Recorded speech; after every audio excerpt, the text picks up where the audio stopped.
I want to begin this video by showing you guys the very first YouTube video I posted on my channel. Cringe alert. Hello everyone.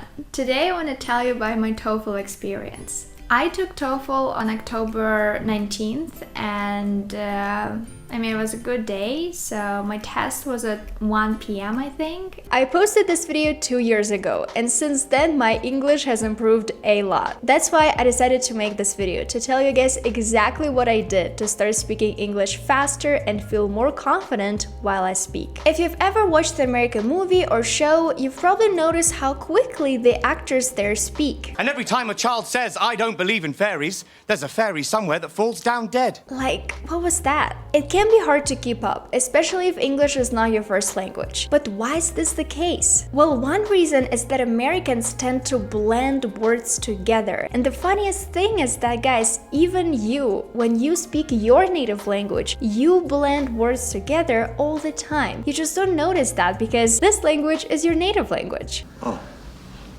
I see. So let's move on to some of the tips and tricks that can help you speak English faster. I'm a non-native English speaker, and I've learned all of these rules by watching different American shows and movies and by listening to how native speakers pronounce certain words. Number 1. Try saying I'ma instead of I am going to. We have all heard that it's possible to say gonna instead of going to, right? So instead of saying I'm going to do something, you can say I'm gonna do something. But have you heard that you can also say I'ma do something? Of course, this is considered casual English, and native speakers don't talk like this all the time. At the same time, it's completely okay to say I am going to do something. It just depends on the situation, on a person, so you do you choose the one you like best. So basically here what's happening is that I'm blending the words I am going to together, and we have I'ma. Let's take a look at these examples from movies. I'm gonna have them sign it for you later. I'm gonna assume you took 50 and I'm taking it out your pop's paycheck. And I'm holding you to it. 2. Instead of saying does he know, it's totally okay to say does he know. A very interesting thing happens to pronouns in English. When native speakers reduce the pronouns, the first letter is usually silent. For example, the letter H is often silent for the words he, him, his, her, hers, when these pronouns are not the first words of a sentence. Also, the TH sound is often silent for the word them. And again, guys, this is particularly true for casual speech, but sometimes native speakers talk like this in formal settings as well. Let's take a look at a few examples from movies. How does he know to call you that? Does he know we've been watching him? How the hell does he know these things? Number 3, let's go for a walk. Instead of saying let's go for a walk, try to say for. Let's go for a walk. So basically here what happens is this. When a word is reduced, native speakers often use the weak form of the word. The weak form is said more quickly and more softly. I'll try to do it softly. The vowel usually becomes the schwa sound. For example, in the word for, native speakers, again in casual speech, in their everyday conversations, unless they're trying to emphasize the word, they will not pronounce the word for as for. Instead, they will say fur. Let's take a look at a few examples from movies. And guys, make sure to listen very carefully to how native speakers there pronounce the word for. Does my baby want to go for a walk? I was just gonna go for a walk anyway. You want to go for a walk?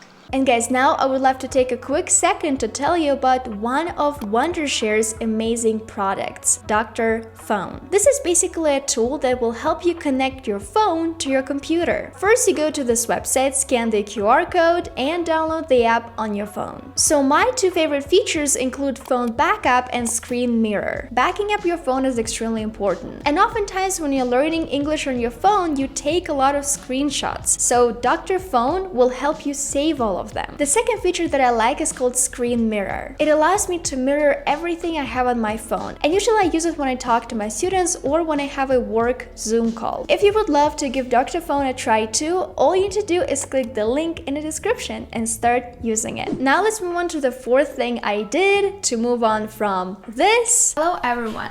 Today I want to tell you about my TOEFL experience. To this. So apart from focusing on casual speech and the way Americans blend words together, I also focused on just regular sounds, because in American English there are certain sounds that are different. For example, the American T. Obviously, the best way to learn all of these rules is to find native speakers on YouTube, for example, because oftentimes their videos are absolutely free and they are so useful. For example, did you guys know that when the letter T is between two vowel sounds, it is often pronounced as the soft D sound? For example, water or city. If you have never heard of this rule before and you want to speak like an American, go to YouTube and check out all of the videos by native speakers. And I truly believe that right now you have so many resources. All you need to do is look for them. Number 5 is shadowing. Let's talk about shadowing real quick, because this is something that helped me a lot and is still helping me a lot to speak more like an American. So basically, after I learned all of the rules when it comes to specific vowel sounds and consonant sounds, I started focusing on shadowing. Shadowing works this way. You open up a YouTube video, for example, and you play it and then you repeat after the speaker. And actually what works even better is when you repeat not just the words but also their body language. You replicate their body language. You try to shadow everything they're saying, but also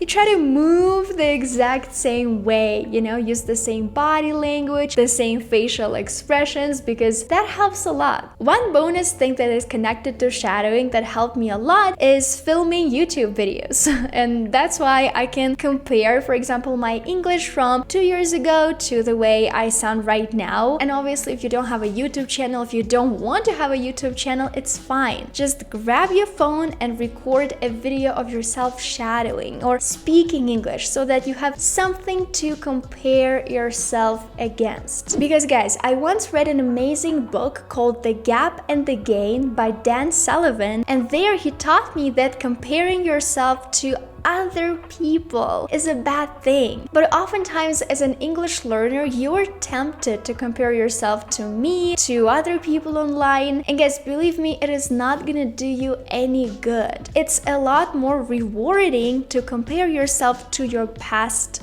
self. That's why when I open my YouTube channel, I scroll down and I find my very first video, I'm always quite shocked and pleasantly surprised. And finally, the last thing that helped me a lot is reading books and listening to audiobooks. I love memoirs, and I honestly think this is probably the best genre of literature to listen to. So once you find an audiobook, oftentimes it's gonna be recorded by the author themselves. And this is so valuable because when you listen to them, it's as if you're having a conversation with them. Obviously, you're not gonna talk to them because it's a book, but you know, it feels like you've interacted with this person in some way. At least this is how I feel. For example, right now I'm reading and listening to a book by Barack Obama called A Promised Land. And guys, I love the book. I love listening to the author. It feels like he's telling me a story, like a bedtime story if I'm about to go to bed. This obviously helps me improve my listening skills and fall in love with the language even more. So guys, I think it's gonna be it for this video. These are all the things that helped me speak English faster and feel more confident. As you can see guys, the difference is huge compared to what my English was like 2 years ago and how I sound right now. These are all the things that I did, and as you can see,